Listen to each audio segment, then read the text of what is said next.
Hello everyone.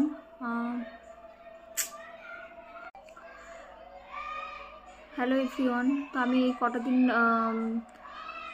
খুবই টেনশনে আছি, কোনো আপডেট কোনো কিছুই দিতে পারিনি। লাস্ট একটা ভিডিও করেছিলাম, মনে হয় যেন যে আমার অ্যাডমিট কার্ডটা রিজেক্টেড হয়েছে। যাই হোক, আমাদেরই কিছু একটা সামান্য সিলি মিস্টেক, মানে কি বলবো, যেটাকে মিস্টেক বলবে না, তুমি মানুষের চোখে তো সেটা কোনোদিনই ধরা পড়ছে না যতক্ষণ না এআই দিয়ে চেক করাবে। তো কথাটা হচ্ছে যে আমি গিয়েছিলাম কলকাতা পিআরবি বোর্ডে, দুবার গিয়েছি। আমি 10 তারিখে গিয়েছি, ওখানে স্টে করেছি রাতটা, তারপর আবার 11 তারিখে গিয়েছি। আমি অনেক জায়গায় গেছি, শুধু পিআরবি যাইনি। ভবানী ভবনে গেছিলাম, কোর্টে গেছি এফিডেভিট করতে, এটার ব্যাপারে জানতে কিছু আর কি আশা আছে কি না। তারপর একটা লিগাল ফোরাম যেখানে ফ্রি অফ কস্টে আমাদের উকিল পাওয়া যায়, সেখানেও গেছি। তো সেই সব জায়গাতে গিয়েও আমি কিছু করতে পারলাম না, বা মনে হলো না যে এটা হবে বলে আমার আর মনে হয় না।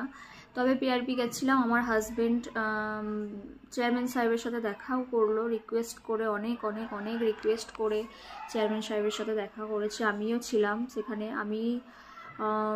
আমার হাজব্যান্ড অনেক রিকোয়েস্ট করেছে, মানে হাত জোর করে রিকোয়েস্ট করেছে, রীতিমতো কান্নাও করে ফেলেছে। আমি কিন্তু করিনি, সত্যি কথা বলতে আমার ইচ্ছেই হয়নি ওদের সামনে রিকোয়েস্ট করার জন্য, কারণ ভুল কারোরই নয়, এটা কেউই চায় না যে তার ফর্মটা রিজেক্ট। আজকে আমি 1.5 বছর ধরে, এই 1.5 বছর আগে থেকে ফর্ম ফিল আপ করে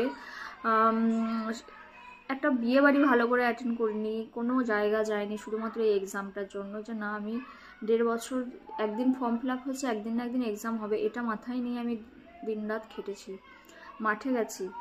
তো সেই জায়গায় আজকে যখন এক্সাম ডেট দিল, এক্সাম হওয়ার সময় এলো, সেখানে নাকি আমার ফর্মটা রিজেক্টেড। মানে এটা মেনে নেওয়া যায়? দিন রাত একটা জিনিস নিয়ে ভেবেছি যে হ্যাঁ, ডাব্লিউপি ফর্ম ফিল আপ হয়েছে, পরীক্ষা হবে, আমি চাকরিটা পাবো বা পাচ্ছি। মানে প্রিপারেশন একদম পুরো ফুললি কমপ্লিট। আমি মক টেস্টে আমার নাম্বার উঠছিল 70-72, আমার হাইয়েস্ট নাম্বার মক টেস্টে আছে, নেগেটিভ মার্কিং বাদ দিয়ে 78। তো সেই জায়গায় আমি ভাববা যেতেই পারে ওবিসি আমি, যে আমি চাকরিটা আজকে একটা সিট নিচ্ছি, সেই ভেবে আমি নিজেকে, মানে কি বলবো আর।